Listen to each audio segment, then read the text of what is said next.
Hi there. Welcome to She Said, She Said.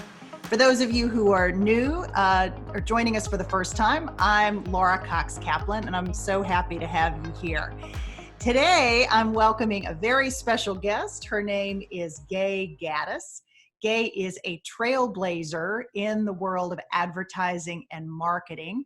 She's the founder of an Austin-based company called T3.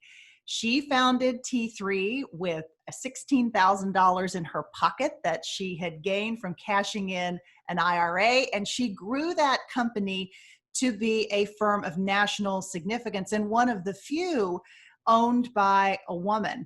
She since sold the firm just last fall and is pivoting into some other work where she, like so many of our guests that we talked to on She Said, are working to take their knowledge and pay it forward. What is especially unique about Gay is how she thinks about sort of what's made her successful. This notion of something she calls Cowgirl Power. A couple of years ago, she added an additional line to her resume with the publication of a book that she entitled Cowgirl Power, How to Kick Ass in Business and in Life. It really is a summation of her philosophy behind her success, decision-making, resilience, really all of those factors. I know you're gonna love this conversation. Her advice is practical, it's down to earth. For me personally, it really resonates. I am a fellow Texan like Gay. We both grew up in small towns in Texas, and so a lot of her advice really resonates very personally with me, and I hope that it will with you as well. So I'm thrilled to welcome her to the podcast today.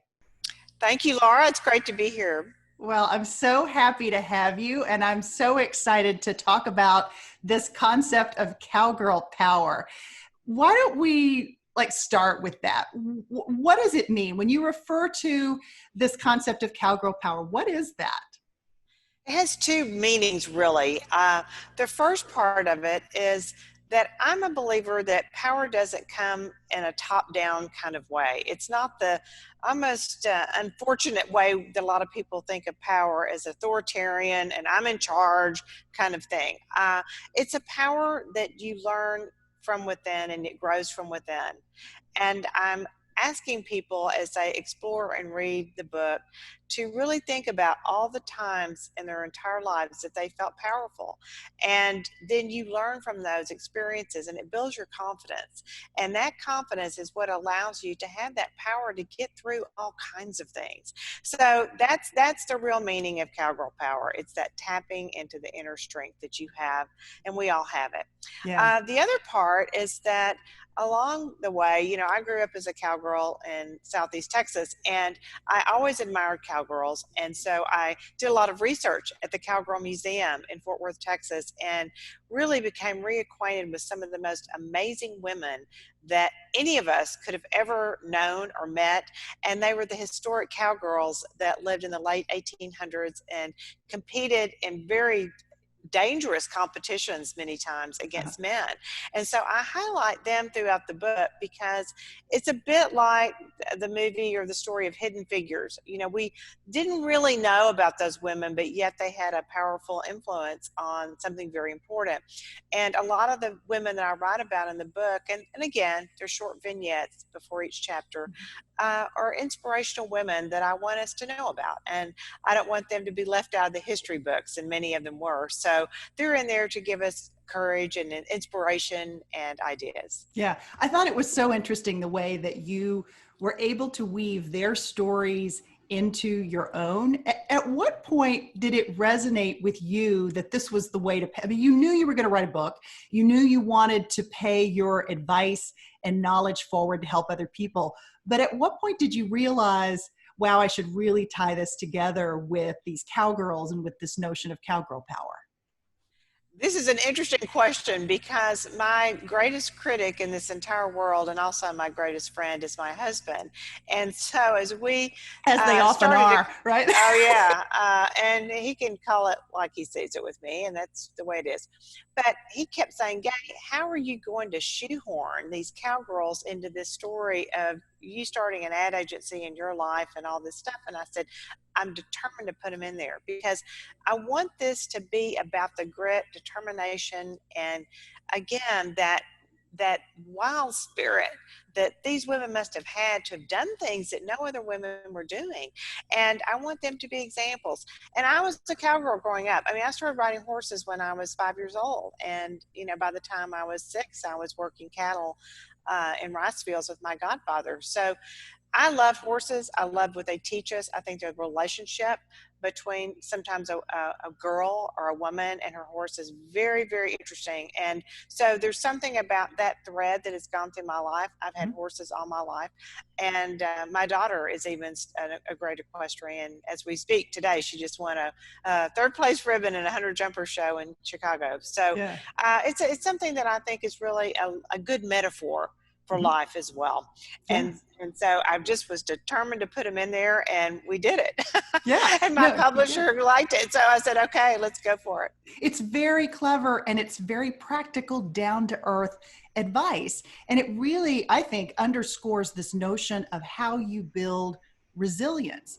So for someone, for a woman who's reading this, or maybe a younger girl who's just launching her career, thinking about this notion of resilience, how does she get it without the experience sort of what you experienced, right? Not everybody is privileged enough to grow up in Texas like you and I were.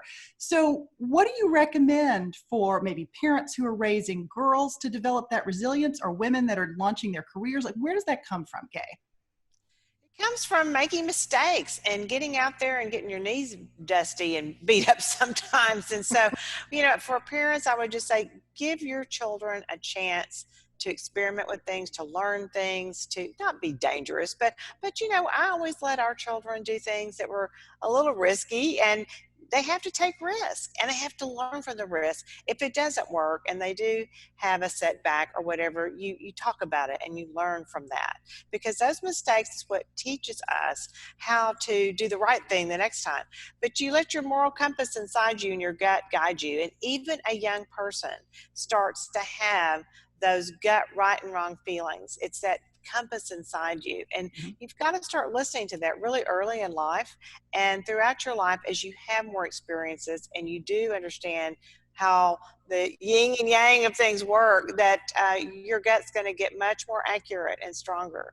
So I would just say, get out there, try things, explore, make a few mistakes. And if you don't take a risk and if you don't jump out there, you'll miss out on the good stuff. And it's one of the things I talk about in my book. It's called Everything is Sweetened by Risk. And it's true. We have to be a little more willing to do that. Some people are very risk averse, and I understand that. There's certain personality types that are not the big risk takers, but if you'll take little ones along the way, then you build up.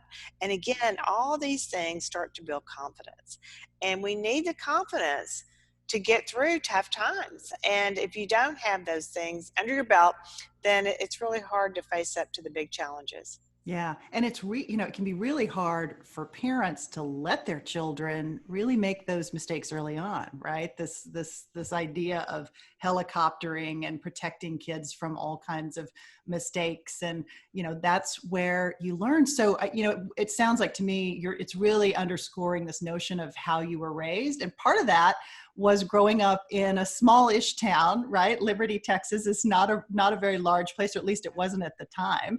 How much of that? It still isn't. How much of that informs your experience, and sort of what have you taken away from growing up in a small town? What did it mean to you? It made me have to be extremely honest and authentic, because this, growing up in a small town, everyone knows what's going on anyway. Right. So why go over here and try to be something you're not? Because everyone knows right through you. They'll see through the whole thing. And I have a funny section in my book about the time that my friend and I stayed up really late at night, and we had packed bags of toilet paper and shredded paper and all this stuff, and went and toilet papered, or we call it wrapped, the quarterback of the football team's front yard.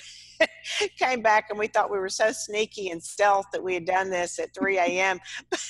It was already being talked about at Lael's Diner the next morning as they poured the first cup of coffee, because someone in the neighborhood had seen us looking out the window at 3 a.m. I guess had insomnia. But yeah, so you don't get by with much in a small town. And it really taught me that, guess what? You got to be true to who you are, and you got to tell the truth and be honest, and just because you'll be smoked out at some point. And it really served me well in my life, because I'm just kind of trying to be who I am and tell it like it is. Yeah. Let's talk about parlaying this wisdom into business. You started out in advertising, and then fairly quickly, I think, pivoted to deciding that you needed to start your own firm. Maybe tell me a little bit about that story, how you got your start and how you decided to start T3. Okay. Well, I did work for some other companies, and I got a lot of wisdom and knowledge from that. So anyone who's out there who wants to be an entrepreneur or start your company, I could say, if you've got the great idea, go do it now. But sometimes it's good to learn from other people, because you'll learn the good things and you'll learn the mistakes. And so it helps you, again, to build that confidence and know that you can do something. But in 1989, we were faced with a very difficult economy. Not quite like what we've seen recently, but it was very bad. And so Texas was particularly hit. The company I was working for lost a lot of clients, and our budgets were reduced drastically. So I wrote a business plan to turn the company around. And I thought it was great, but I made a fatal mistake, and that was that I did not bring the president of the company along with me. So note to everyone, if you're going to make change and you're going to be the agent of change in an organization, you got to bring the right people along, because you'll meet with resistance if you don't. So that's what happened. He said, I'm not going to support your plan. And I was humiliated and furious, and decided at that moment, I ran back down the hall and I quit. And I didn't even know what I was going to do, Laura. I didn't have a plan. I just knew I couldn't stay. Yeah. So, and you had 3 little kids at home too. Oh yeah, right? 3 kids. My husband's job he wasn't making much money. I'd taken budget cuts. Everything, we were on this real thin line of risk. I mean, very thin line. But I decided, you know what? I believe in my plan, and I'm going to go do this. So I had $16,000 in a retirement account, and I cashed it in, and that's how I started my company. It's amazing. I hired 2 people. I didn't try to do it completely alone. I got 2 brave souls to go along with me, and I had bought 3 clients, and I paid a percentage of the profits back to my former company, because I took 3 clients with me that were going anyway. And that's how I started the agency in 1989 in sleepy little old Austin, Texas, because nothing was going on much in Austin but the University of Texas and state government. So it wasn't exactly the mecca of advertising at the time, but we made it work. That's amazing. That's so amazing.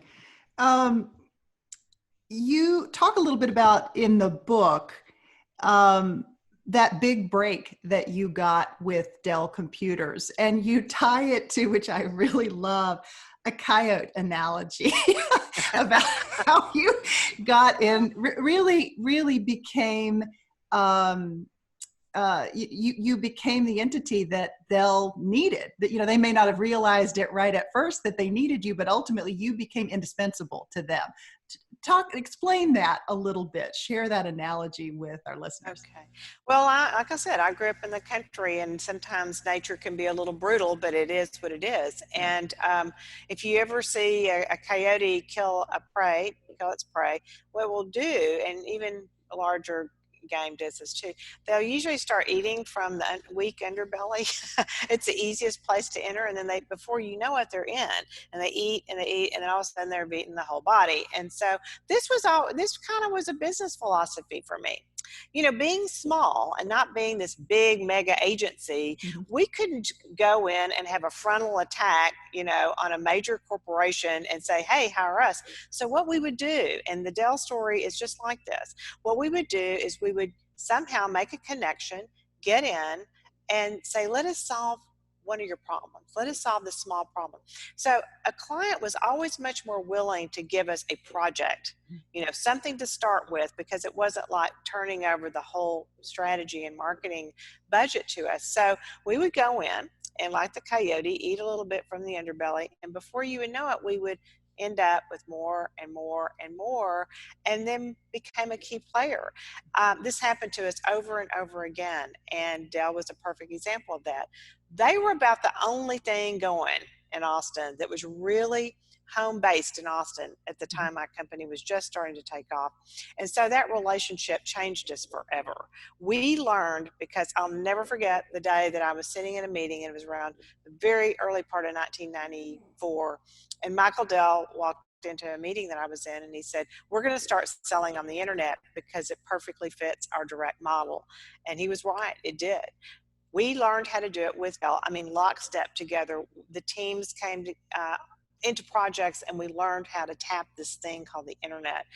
That became our Trojan horse from then on, because I could go into other companies and say, here's a proven result and a way that we can help increase your sales and get you closer to your customers through these types of activities. And they were all online, digital based. And it was something that a lot of agencies weren't willing to do and didn't have the knowledge around, and we did. So even big agencies sometimes would partner with us because they knew that we could power that internet piece of it, and that's what helped us grow. And it was really transformational for your business. It absolutely was. And so many, like I said, so many agencies didn't want to do it. They called internet the same thing as what the old direct marketing agencies used to be. They just sent tons of direct mail. The major agencies called all those activities below the line. And that meant it wasn't the cool stuff, basically, because television, broadcast, the sexy, beautiful magazine spreads, those were real advertising and what we were doing. And we still did a lot of that for our clients. We didn't give that up, but we were just fascinated with what was going on from a technology boom, and where we could see that really help us measure our clients' results, because that was part of going back to my business plan. It was a very simple statement that I wanted to do incredibly award-winning work, but I wanted to be able to measure everything. The advent of the internet really blew up everything for me, because it let us measure things for the first time in a way that we'd never seen, that kind of transparency and exactly what activities were getting the results that we were looking for or not.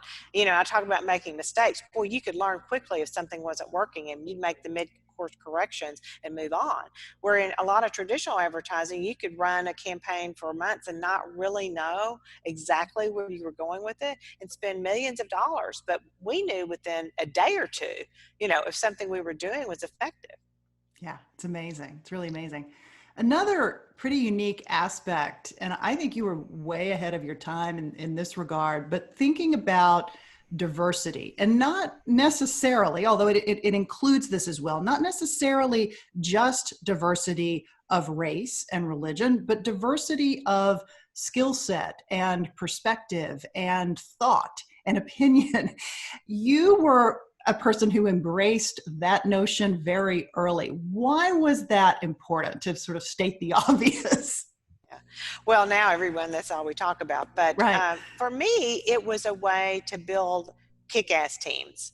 And that's what I had to do. Fortunately for me, and one of those jobs I had before starting my company, I worked with 4 guys who'd gotten their MBAs at Harvard, and we had a management consulting firm that I worked in. I learned a lot from them about really getting to know your strengths and weaknesses. So we did testing, we did assessments and all those things for our clients, as well as I went through all that myself. I got a really strong sense early on, and I was 24 years old. So it was good. I was young in my career and kind of got this stuff. So I found out what I was good at and what I wasn't. Once I started my company, I knew from the get-go that I had to surround myself with people that shored up my weaknesses. And so to do that, you have to have diverse thinking. You have to have diverse ideas. You have to have people with different skill sets. And Laura, the thing that is interesting is that given an open playing field, and you're not thinking about that, we all tend to go to people like ourselves. So that's why all diversity becomes a bit difficult for all of us, because I'm going to go to someone who looks like me, thinks like me, acts like me. That's the first comfort zone we go to. Mhm. Anyone with the same personality type as me, I get along with great. I mean, we can yuck it up and have fun all day long, but to really get things done and to be effective and to come up with the most innovative, best thinking, you've got to put people around the table or on the team that are going to come at it from different directions. And that's where the magic happens. Yeah. And I knew I wasn't good at a lot of things. And so I just kind of said, okay, I'm not good at that. That's okay. And so many of us beat ourselves up our entire lives about, oh, if I could only be better at that, if I could only do this better, if I could learn to do that. That's okay. You can hone your skills. But if you're innately not wired up to be good at something, then why put yourself at that? Get the people around you. And a team can be anything from family members to best friends to what I call in the book rough riders, people who will, tell you what they really think and Mhm. give you different ways of looking at things. And that's where, again, the excitement comes from. So we built kick-ass teams that way. And I was just absolutely diligent about it, that, I loved giving Myers-Briggs to everybody. And, we all went through it, and we all talked about it. And it was a way to make sure that we were putting people on teams that could bring different perspectives. Yeah, no, it's great advice. I want to drill into one thing that you said around this notion that you can't be good at everything. And I think sometimes we get hung up on which things to work on, which things to fix versus how much to double down on what we already do well. What's your advice for getting that balance right? Right? We're not going to be good at everything, right? So how do you know, and how did you advise your teams, and even thinking about your own career journey? How do you know which things to work on? What are the things that you need to fix, if you will?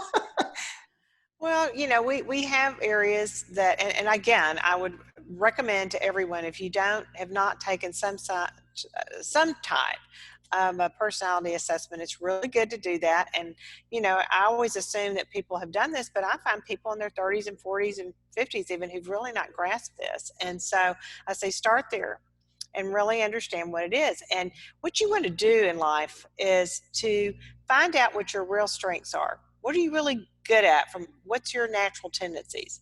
And you think about the situations you're in. How many times can you eclipse your strengths with the situation? The more those two things eclipse, the more success you're going to have. In the meantime, while you're building people around you who are going to watch those blind sides you have and who can guide you in the ways that you do not know. And so, but for you to be successful, you've got to really get your head around that. And so, what are the things to fix? Well, I know that I have certain weaknesses, and it's okay. I gave myself a break on that. There's things I'm not really good at, and I just don't even worry about it. But I will say this: if you do have a strength or you do have a talent, whatever that may be, you've got to put in the hard work to get really good. It doesn't, some people are naturals at things and it's easier for them, and that's okay. But if you really want to be at the top of your game, really good, there is no substitution for hard work and the time it takes. And the old joke about how do you get to Carnegie Hall, practice, practice, practice. Well, that's true. If you want to be really competent at something, you have got to put in the time and the energy and the effort. And you can learn anything, I'll say, if you want to nowadays, especially with the learning online and all that. But start with where you're already strong and then really work on those things. Leave the other behind and don't worry about that. Yeah. Talk about where confidence comes from and how confidence is connected to this notion of competence. You talk a little bit about this in the book. Confidence comes from what I was just talking about. This is a perfect segue into that. We get confidence in little places along the way.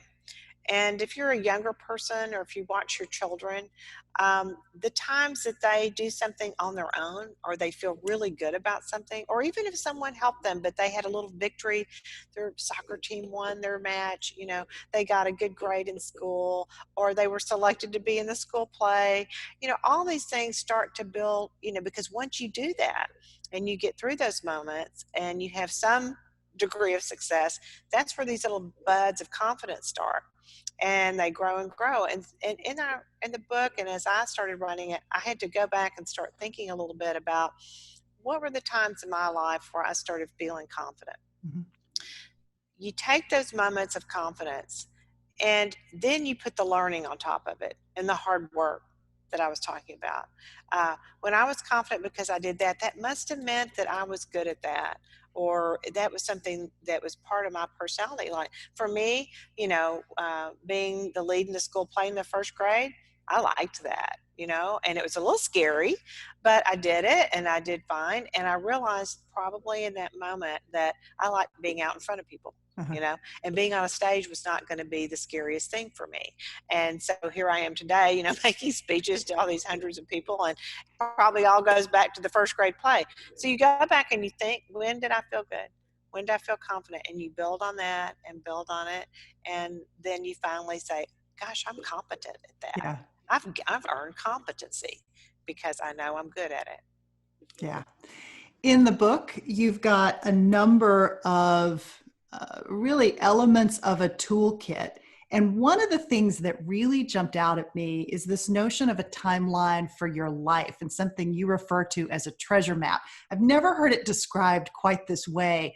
I'd love for you to talk a little bit about what that is, how you do that, and what advice you can give for people about why that matters. Because I know too, and I'd love for you to tie it back into how you grew the company based on this timeline concept as well.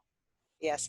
Timelining your life is a really important thing. And I call it a treasure map because it's like following this map along that's going to lead you to that next treasure. And we have to redo this. So I'm not suggesting that, okay, I can go timeline my life tomorrow and that done. It's something we redo over and over in our lives. But the reason you do it, and don't get intimidated by it. You start with some sticky notes and you put down some ideas about, well, what would I like to be doing? And what do I really enjoy? And where do I want to give back? Or what do I want to learn? What do I want my partner to do? What do I want my kids to do? And then ask them. And so it becomes kind of an effort. You start by yourself, but then you bring in those significant people in your life and you work on it together. But the thing about timelining your life, if you don't do this, I guarantee you, if you don't write down those goals and those aspirations that you have, you won't do the things it takes to get it done. Now, very simple example. If I wanted to go live in Spain for a year, I should probably start taking some Spanish lessons. That would, even though people speak English everywhere. I mean, if I want to really be in a culture, I should probably do those things. And that's a very simple example, but you get my point. If I want to do a certain thing, for me, and you bring it back to the business, if we wanted to scale and grow the business, what was that going to take? And my husband and I were very specific about that. And it meant that at some point I was going to have to leave the comfort of my region and my hometown and get out to grow the business on a larger scale. We had our children in mind, and I didn't want to be gone all the time. When they were growing up, I wanted to be a plane ride away so I could get home most nights. But once our senior in high school was about to leave for college, the plan was on the wall. I mean, we'd written it down. Gay's going to go do these things. And then one thing leads to another, but I was out on the road at national conferences, talking to potential clients, being around people who could influence an opportunity for us. And so had we not written that down and known when that was going to happen and committed that that's what we were going to do, we would have held the company back. Mm-hmm. And I did hold it back for a while on purpose because I knew that that would mean I was going to be gone a lot. And so during those years where we were really growing the company and putting high-powered, new business engine on, I was gone a whole lot. And I've been gone a lot. Now I'm home a bit. And it's been interesting how to adjust to that. But my husband said our relationship has flourished all these years because I was gone about half the time. But no, not really. We get along great. But it's interesting, though, that if you don't write down the things, that's what I'm saying.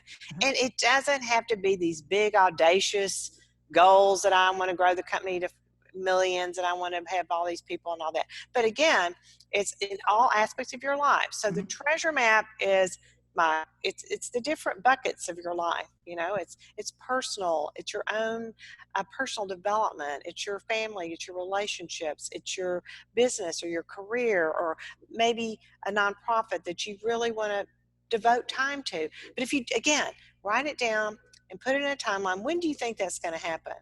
And then the cool thing is you go back and you pick it up again and see what progress you've made. Yeah. And, oh, well, I really shouldn't have done it that way. And this is why I made this correction. But again, it's really rewarding to do this, and it's not easy. So that's why I'm just saying, start off simple, just put a few things up, and then one thing will lead to another, and it starts to come together into a working document, working timeline, whatever you want to call it. Yeah, you said something that I want to pick up on. You mentioned we several times, our treasure map. We worked on this timeline together, and you talk about in the book the importance of involving your other family members. I mean, you can start with it on a personal level, but then it's really important to make sure that you've got everybody's priorities and everybody understands what your priorities are, including your partner or your husband or your spouse, whoever that person may be. Talk about why that's important. Well, they're along the trail with you. And if they don't understand and don't buy in, and you don't consider what their goals are as Right. well, then you might be at odds with one another.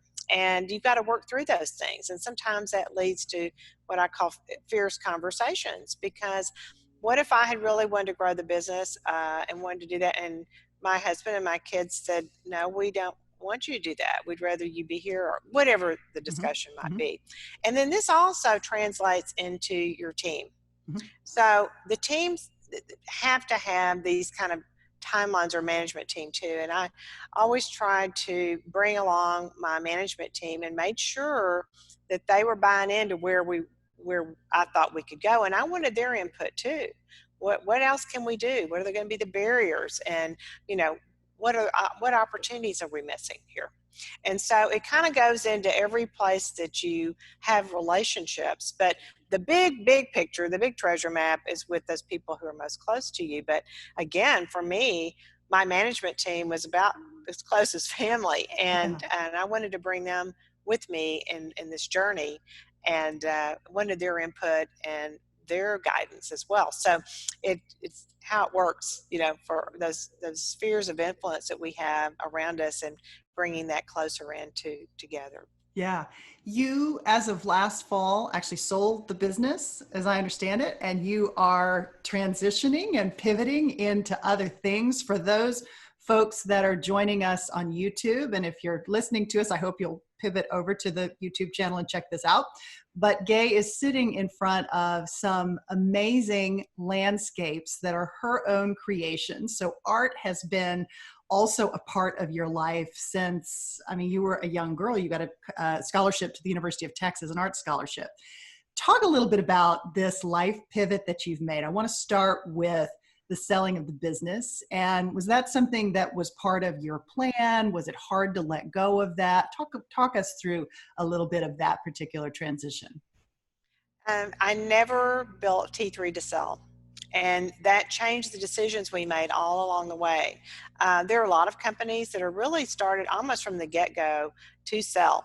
That's the ambition and that's the goal. And so you make different financial decisions, hiring decisions, all kinds of overhead decisions and all those things. Other companies get to a point and they have to sell.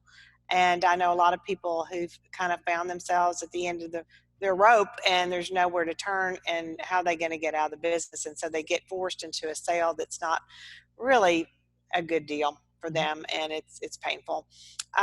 So we had a family meeting, almost part of the timeline story, and our family gets together. My children are adults now, and our oldest son works in the business, and we all decided that, and this was a couple years ago, that it was maybe time, because we were on a real high note.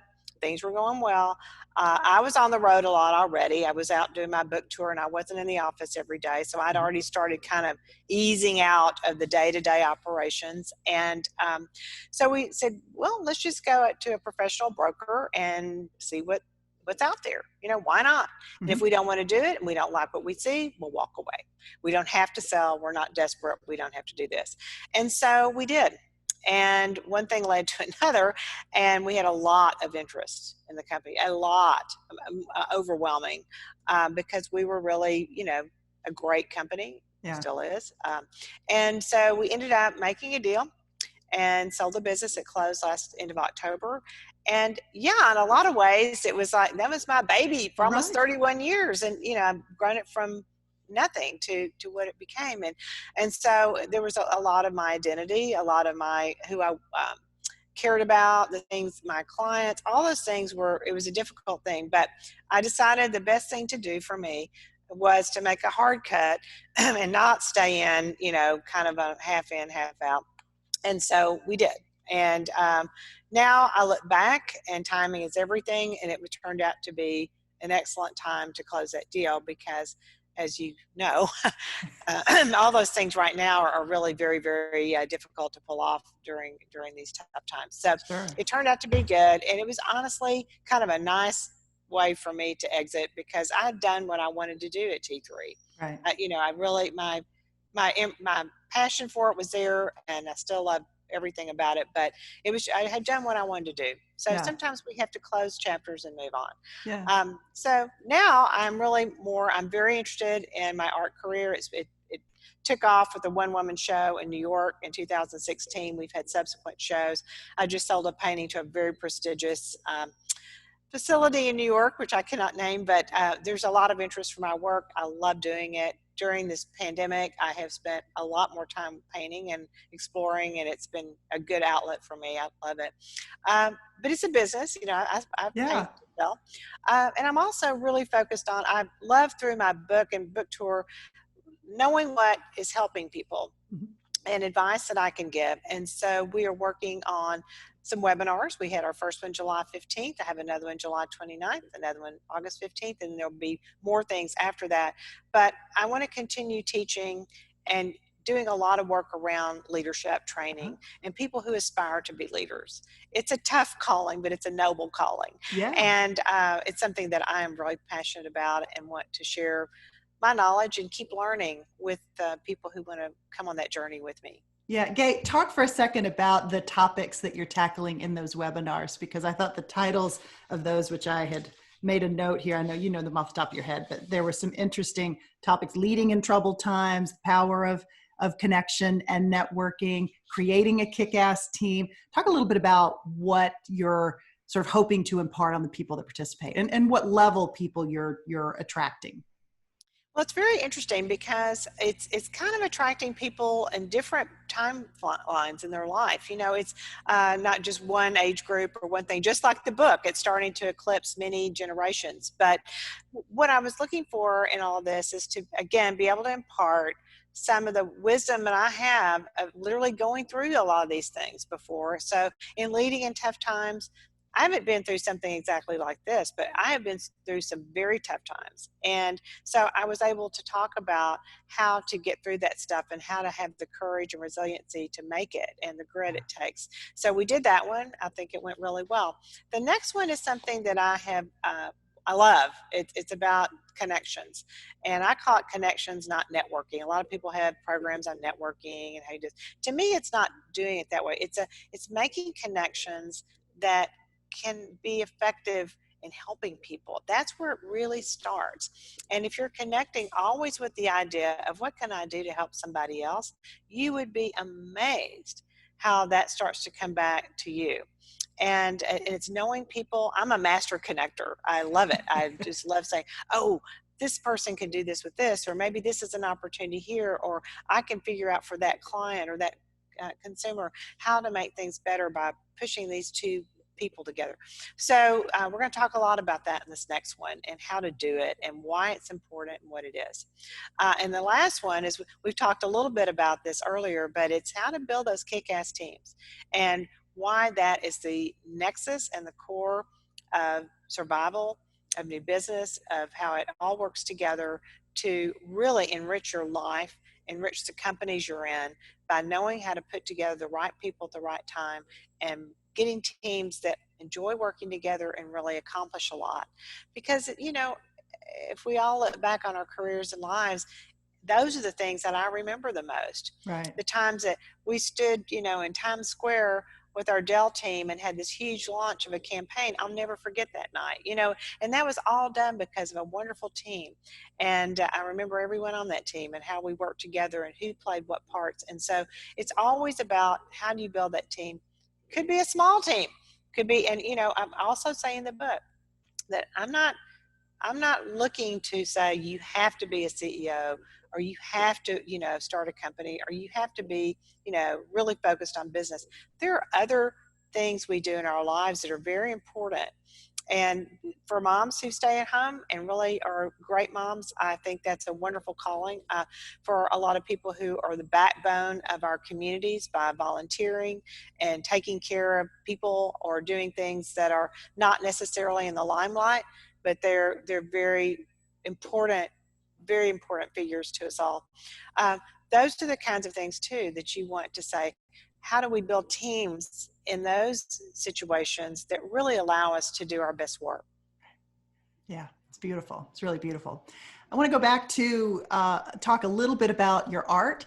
Was it something, I know it's been with you forever, but was it something that you had continued to do, or did you kind of put it aside while you were building the business? My guess is you didn't have a lot of time to paint the way that you do now, but maybe talk about the role of having a creative pursuit or something that you maybe do on the side and why that's important for problem solving, et cetera. We talk a lot about this notion of creativity and doing things that spark your creativity to solve problems in other areas of your life. Maybe talk a little bit about the role that painting has played for you.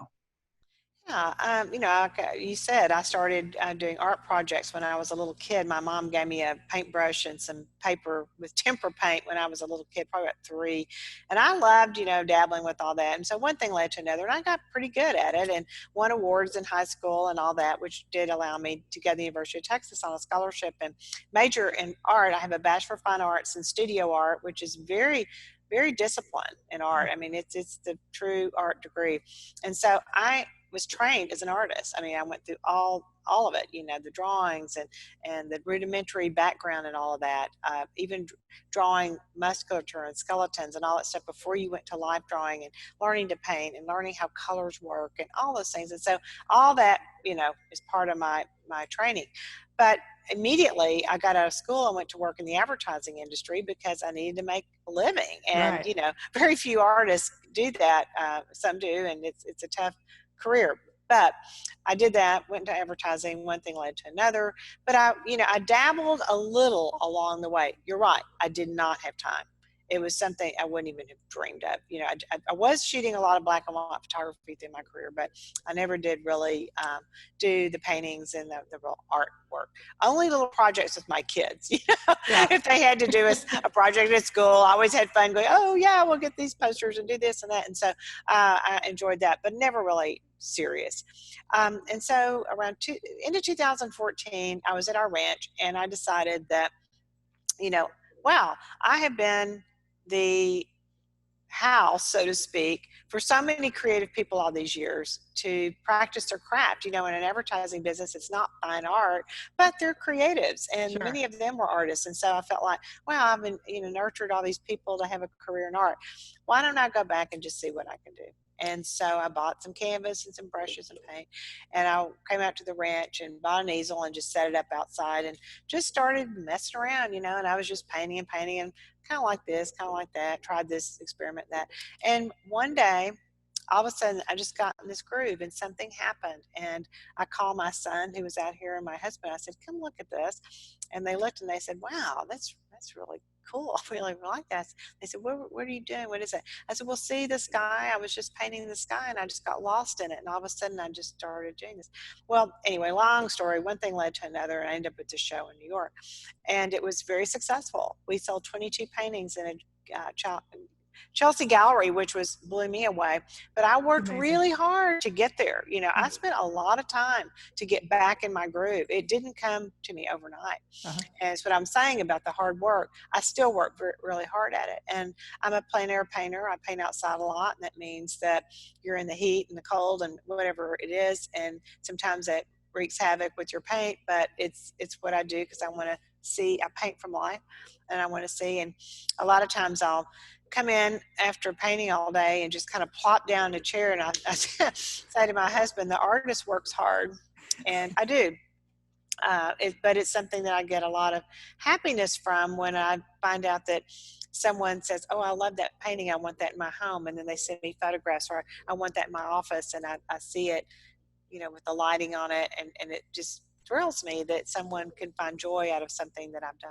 Yeah. Gabe, where's the best place where people can take a look at your paintings? Is there a website for them we can share in the show notes, perhaps? Sure, absolutely. GayGaddis.com has the whole story. It's got my art in there. It's got about the webinars. It's got just about my speaking and just generally what, the big topics for me. But you can see a lot of my work, and love for people to go take a look. Yeah. We do virtual tours, and I sold a big painting not too long ago, literally on a virtual tour, which I'm surprised, but it worked out. And we drove the painting and met this couple halfway between Dallas and Austin, and they had found me because Texas Monthly named me one of the top 10 artists to collect, and so they found me through that and then bought the painting. It's amazing. It's amazing. We will include links to Gay's website in the show notes for this episode 112. Gay, I've got one final question for you. We ask everyone for a single piece of advice, a life hack, or a mantra. I would love for you to give us that maybe one piece of advice, the one thing that kind of jumps out at you that women can do, and frankly, men too, to really kick ass in business and in life. What is that one thing? Never, ever be down on yourself to the point that you can't do something, because it's so easy. And this is what I said earlier, to prey on our own weaknesses.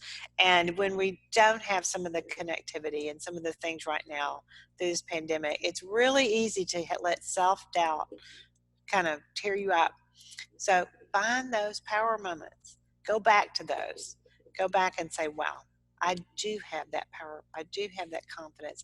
And then let that propel you forward. And I'll say that, sometimes it's hard to stay motivated when you're not in your normal setting or you're in your absolute, groove.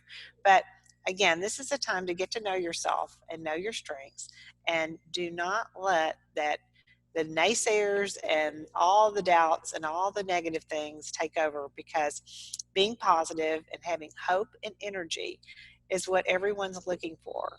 And if you can be that light, and by getting in touch with your inner power, then you will be somebody that people will follow and admire. Yeah, beautiful. Thank you so much. It was a pleasure. Thank you, Laura. It's a pleasure to meet you and to get to talk with you today. Thanks so much for joining us today. To learn a bit more about my guest, Gay Gaddis, check out the show notes for this episode 112. You'll find a link to Gay's website as well as some other information about her. As always, I hope you're enjoying this content. With every episode, I think you'll find great insight, perspective, incredible knowledge from these women who are willing to share what they know and pay it forward to help the rest of us. Gay Gaddis is no exception. If you're looking for additional reading material for your summer reading list, check out her book, Cowgirl Power, How to Kick Ass in Business and in Life. Take care of yourself, and we'll see you next time.